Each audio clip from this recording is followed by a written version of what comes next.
Looks like you need a vacation. Enter the 5-Hour Energy Where Will the Tide Take You sweepstakes. You could win a $10,000 dream beach vacation. Imagine jet setting off to a tropical paradise, having fun in the sun, or diving at a gorgeous reef. It's up to you. No purchase necessary. Go to 5HETide.com for official rules and to enter. That's 5HETide.com. Enter today. Ends June 30th, 2024.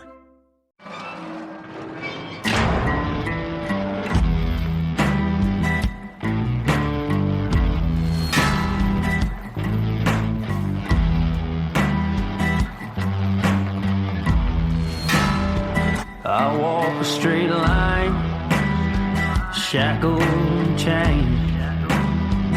Oh, gruesome Gertie is calling my name. There is no mercy in this penitentiary. Just ask the Hillstream gang, or Angola 3.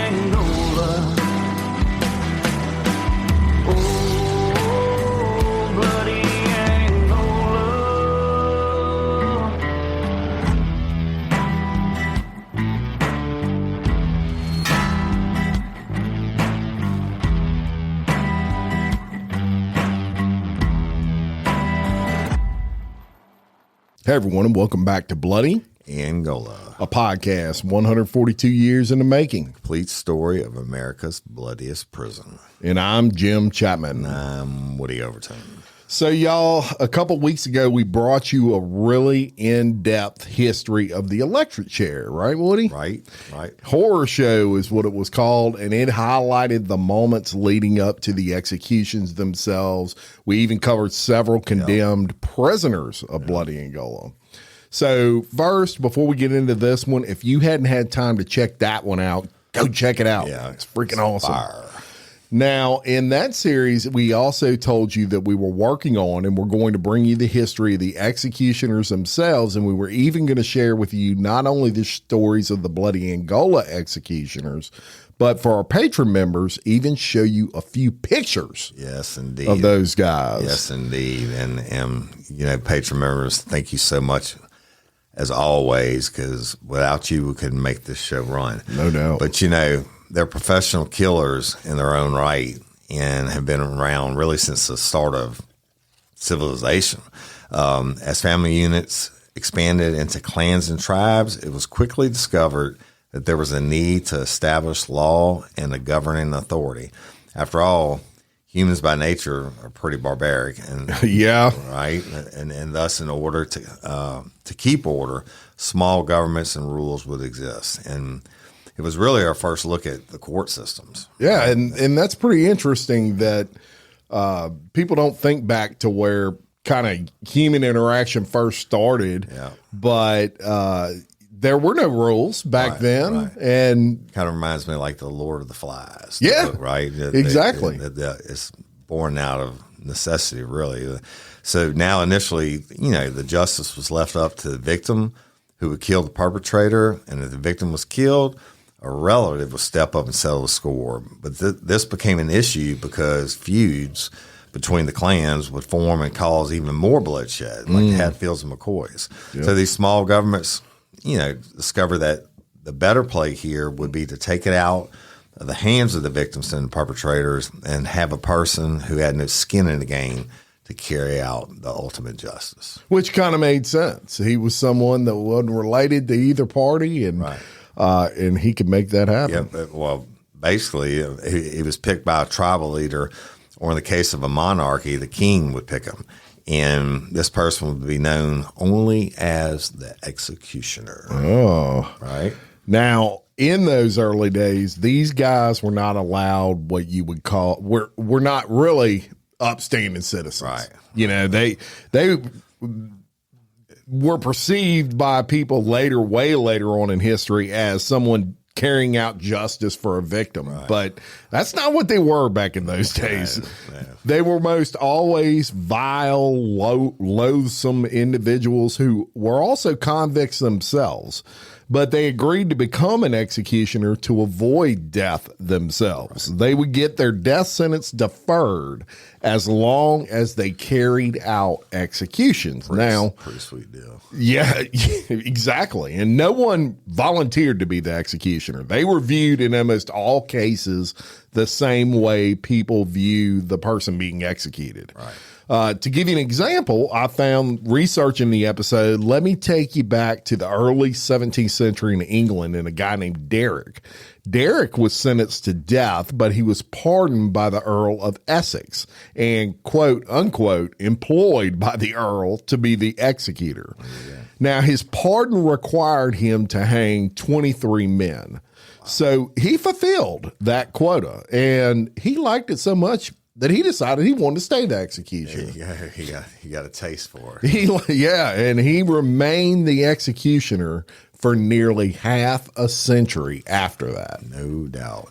And y'all, back then, they needed distinct ways in which to identify the executioners. And like in Scandinavia in 1470, a thief, and like the Bible, right? They executed thieves in those days.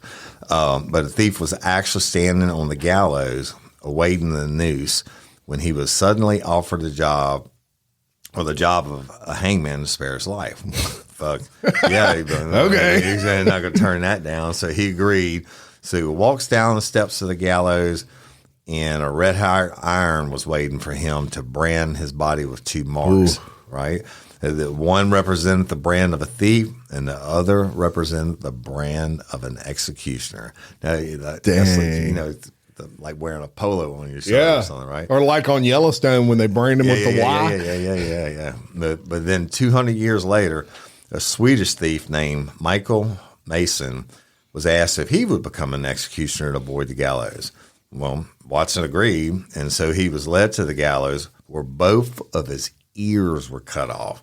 This was another method used to identify executioners by disfigurement. That's right. Wow. Put the mark on them. You can't. The dude with no ears. He was the executioner. You'd be like, you see him in the grocery store. You'd be like, oh shit, he kills people. Grocery store. Yeah. Now sometimes these executioners would have to execute members of their own family, and a well-known executioner during the days of King Charles II was a guy by the name of John Crosland. He actually got his position by hanging his own father and brother, right? All three were tried and convicted of horse stealing, and the judges offered a pardon just prior to heading to the gallows for the one that would be willing to hang the other two. And the father and the elder son refused. When they got to John Crosland and asked him, he was like, fuck yeah, I'll do it. Can you believe that shit? Kill my daddy and my brother. Yeah. Look, y'all, think about that for a second. You're up there with your dad and your older brother, and they ask all three of you, and they're going in line, and your brother and your dad basically say, no, hell no, I'm not doing that. I would never kill my family member. Imagine the way they looked at him. And you get to the last one, he's like, fuck yeah, I'll do it. I'll do it. They're like, you asshole. That's cold. Yeah, now, throughout the centuries, some pretty bizarre stories have come out about executioners. They were bizarre people anyway, really. A little off. A little off. One of Ireland's executioners was a guy named Tom Galvin. And after Tom retired from executing people, he actually made extra money by traveling throughout Ireland, showing off his hangman's noose. Think of it, y'all, like a traveling circus or something like that. Right.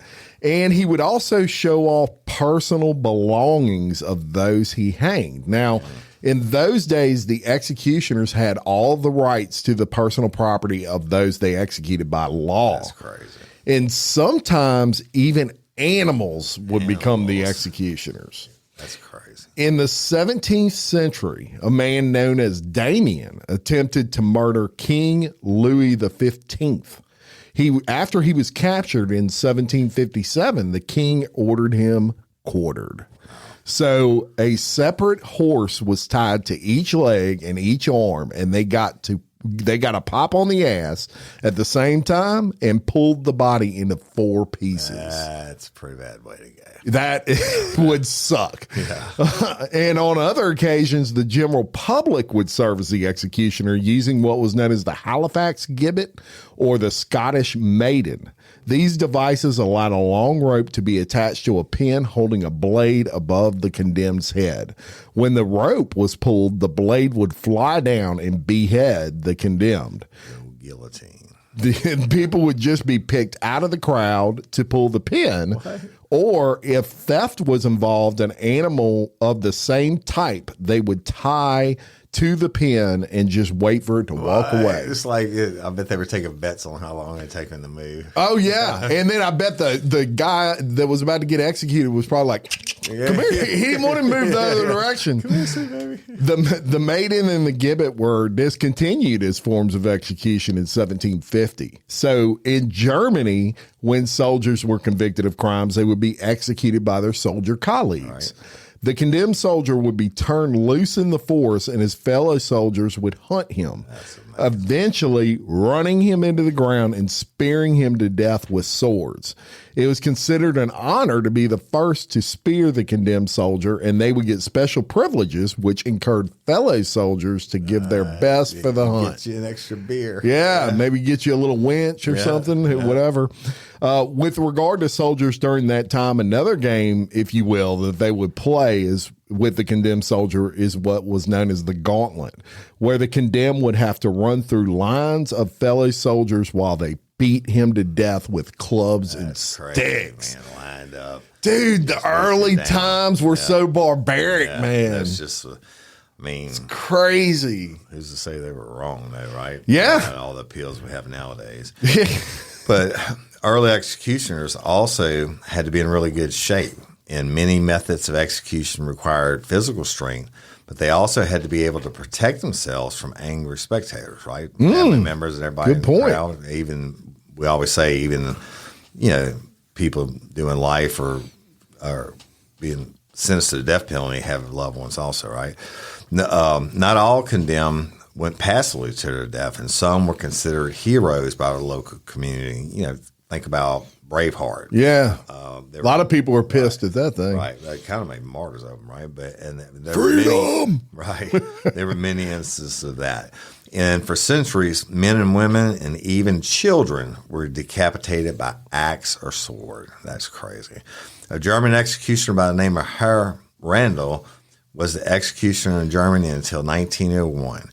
And he was considered a master of the sword who would behead the condemned in a single swipe. I mean, you know what?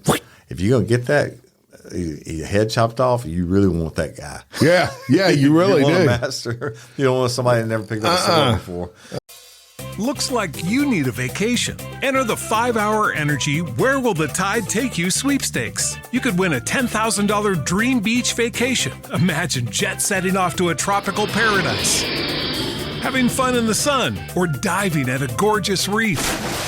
It's up to you. No purchase necessary. Go to 5HETide.com for official rules and to enter. That's 5HETide.com. Enter today. Ends June 30th, 2024.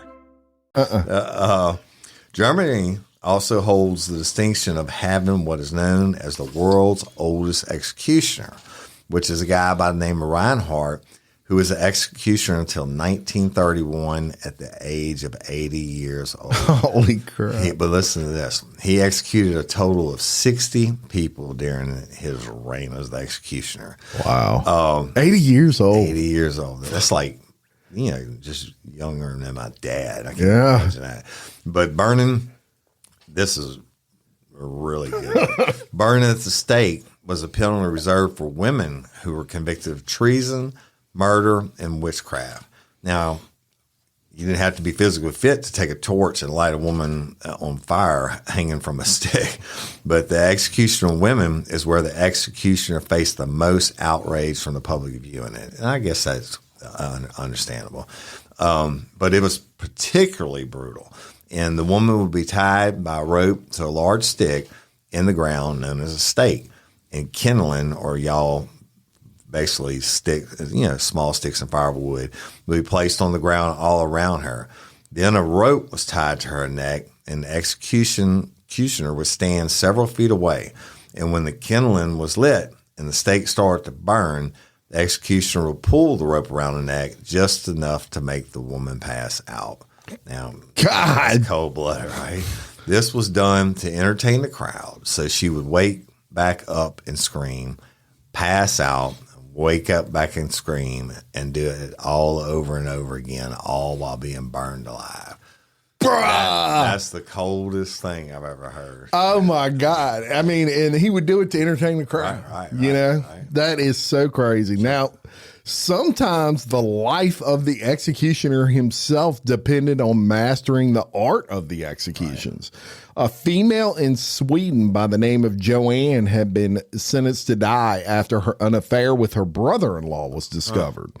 And look, affairs back then, with your brother-in-law, you're really going to get it. It was decided she should be beheaded for the crime. So she was probably, I would submit to you that she was probably someone that wasn't royalty, but was considered higher ranking in society. Right. And so they didn't burn her at the stake. Right. Beheading was considered much less pain. Yeah. So, the executioner, he actually botched it. He took a swing with the sword and he just cut a small ring into the neck of the woman, and she fell to the ground screaming in agony. So he freaks out and he swings the sword 5 more times. Still could not decapitate her. She's still screaming in agony. So he's freaking out because the crowd, you got to remember, there's 1,000 people watching this. They're freaking out. Yeah. He gets nervous to the point he throws the sword and he screams into the crowd, "Mercy, mercy." Right. And then he takes off running. Yeah. He knew what was coming next. An angry mob. He used old defense known to man. Yeah, run.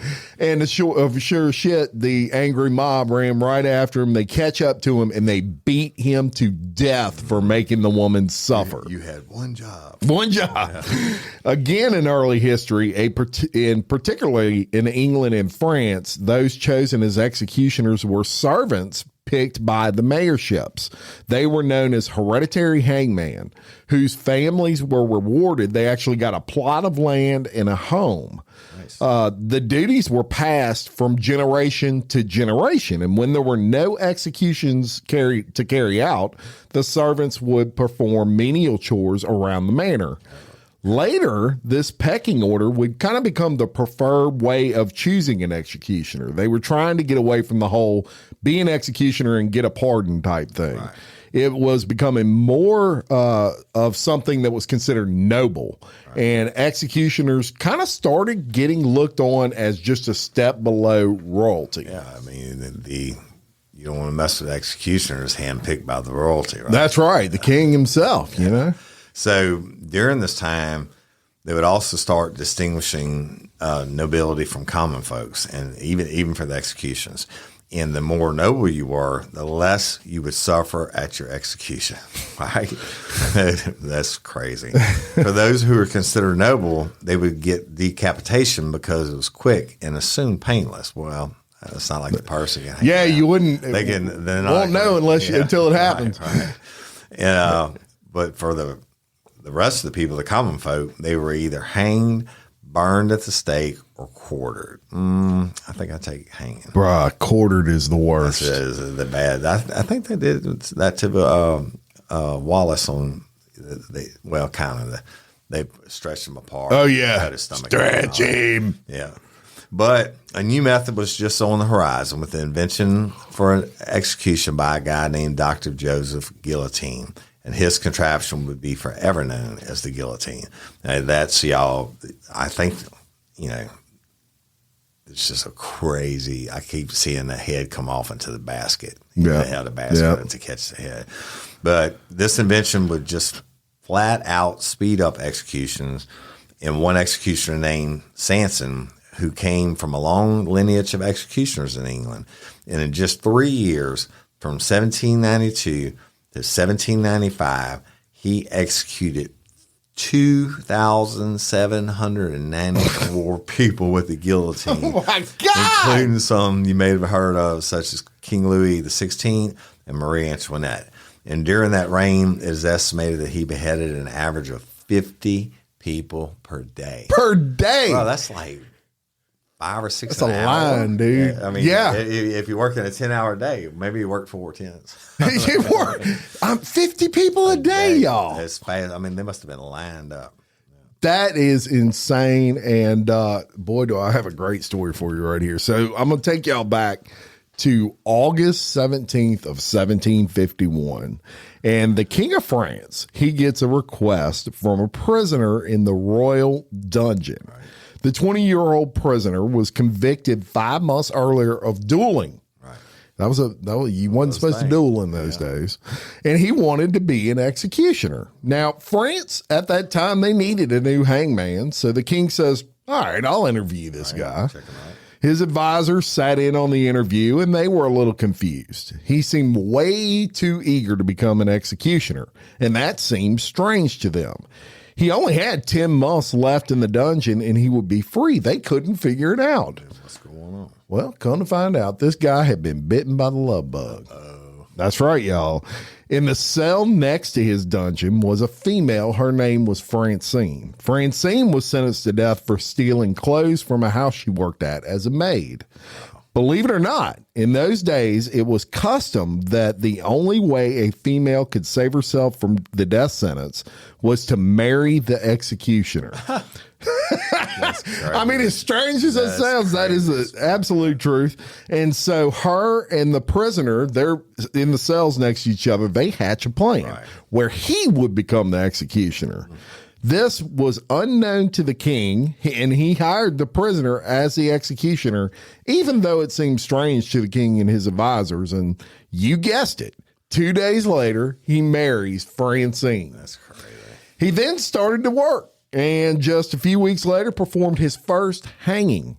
After that, he and his new bride, they disappeared from history.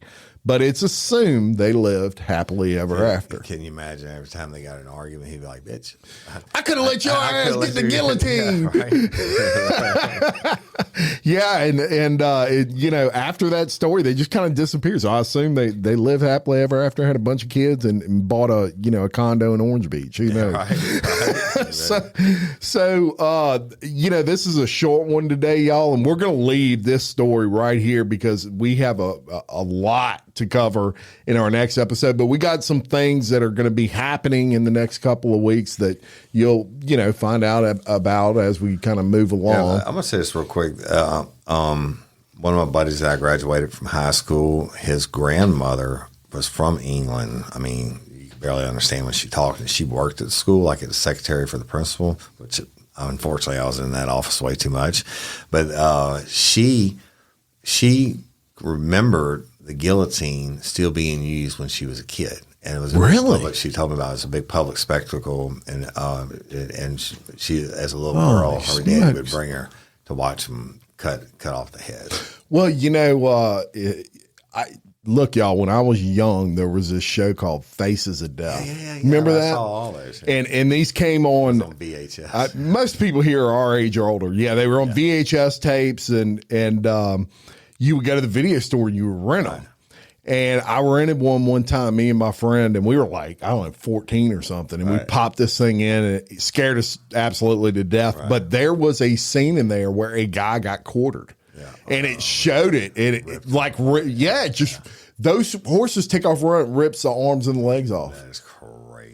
Yeah, it actually showed this on VHS tape, and I was like, "That's it. I ain't never committing a crime." That's all I needed to see. Just talk about it. But look, y'all, there have been a lot of ways in which to execute people over the years, and they include poisoning, stoning, beheading, crucifixion, burning alive, casting from heights onto rocks. That's crazy. Molten lava poured on the body, starvation, sawing into pieces while still alive, impalement, drowning, drawing and quartering, crushing by heavy weights, boiling alive, thrown into pits with reptiles, eaten alive by wild animals, disembowelment alive. I don't even know what that is, but it sounds like it hurts. Cut out their guts while they were there. I think they did that too. Wallace too. Yeah, Wallace.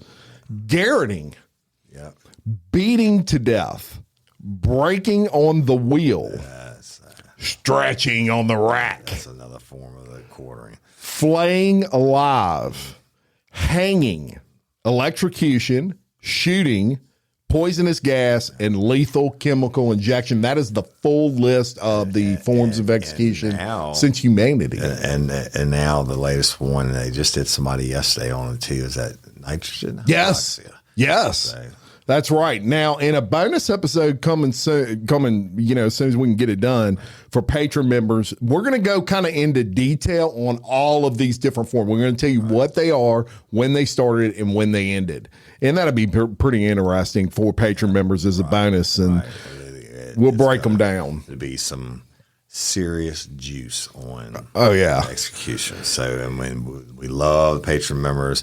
Thank you so much. If you can't be a patron member, hey, y'all, if you could take a second, go to iTunes and leave us a review for Bloody Angola. We'd appreciate it, and continue to like and listen and share. And we just love and appreciate each and every one of y'all. And look, next week, we're going to be telling you not only the rest of this story. Next week's will be a lot longer than this one. I'm sorry, this one's a little bit shorter. We've got a ton going on that you'll find out about shortly.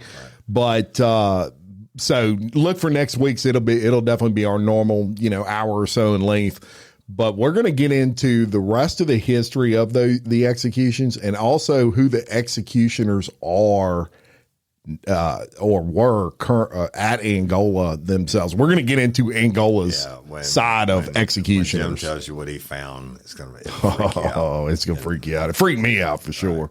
So as Woody said, we sure do appreciate and love every single one of y'all. We couldn't do it without you, and wouldn't do it without you.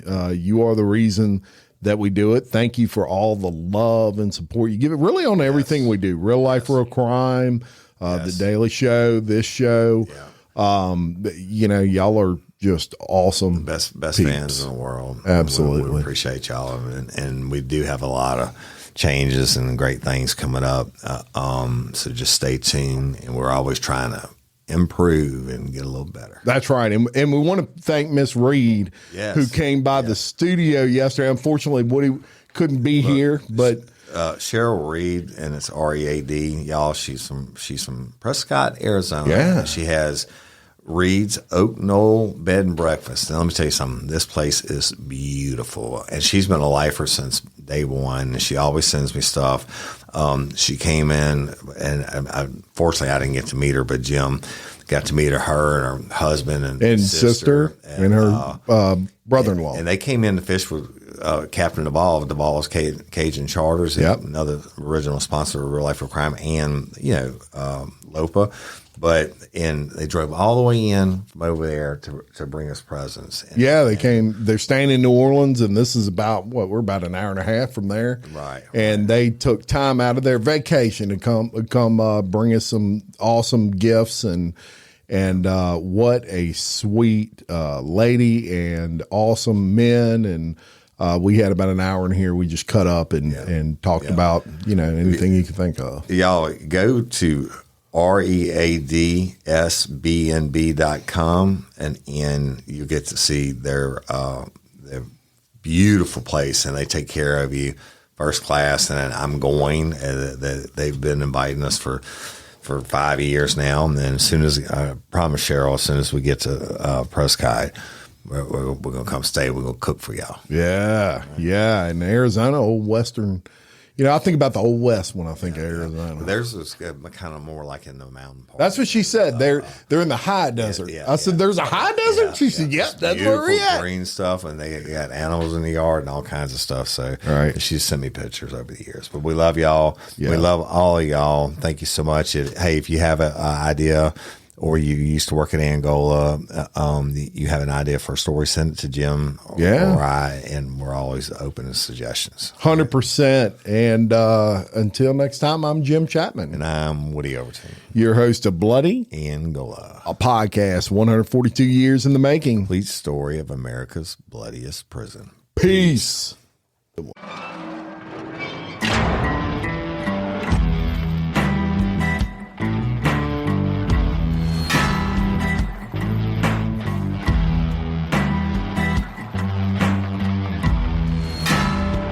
I walk a straight line, shackled and chained.